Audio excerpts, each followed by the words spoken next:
Задача самого главного финансового органа республики – улучшение бюджетной политики. В отчетном периоде 2024 года работа по повышению всех финансовых показателей была продолжена. Глава республики Махмуд Али Калиматов всегда дает ведомству поручение особое внимание уделить исполнению всех обязательств перед жителями республики, следить за пополнением казны региона и не только. Большую работу пришлось провести в первую очередь с доходной частью бюджета.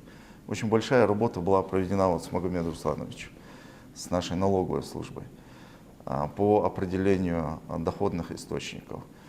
Здесь у нас еще и расходные обязательства, конечно, увеличились в связи с увеличением МУРО.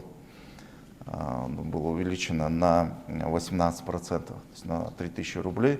Может, это и немного в масштабах самого увеличения, но в масштабах республики это порядка 920 миллионов, которые тоже надо было предусматривать. В 2024 году был разработан план мероприятий по увеличению доходной части бюджета республики. В отчетном периоде наладили работу с основными налогоплательщиками региона. Это заводы и предприятия. Проведенная Министерством финансов Ингушетии работа существенно отразилась на итоговых цифрах отчета. Как отметил Тамерлан Вышегуров, высокие показатели – результат работы каждого сотрудника ведомства. Это работа и со всеми нашими простаивающими учреждениями. Это работа со всеми основными налогоплательщиками по всем видам отраслей. И здесь хороший результат у нас получились в части именно доходов в республике, когда увеличение составило 1,6 миллиардов рублей.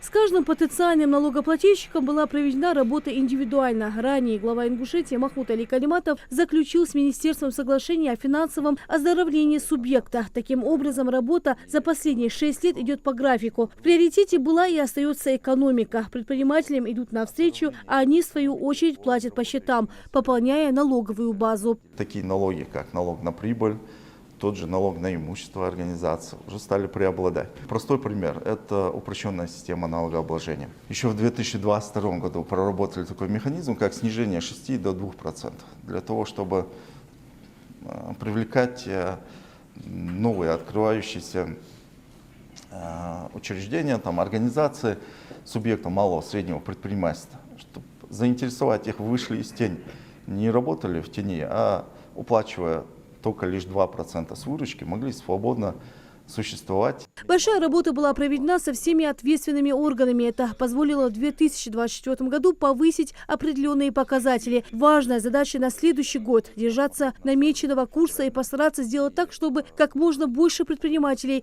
вышли из тени. На текущий год, задача на текущий год для всего Министерства финансов, конечно, в первую очередь это удержать эти доходы в том объеме, в котором мы задали высокую планку в 2024 году.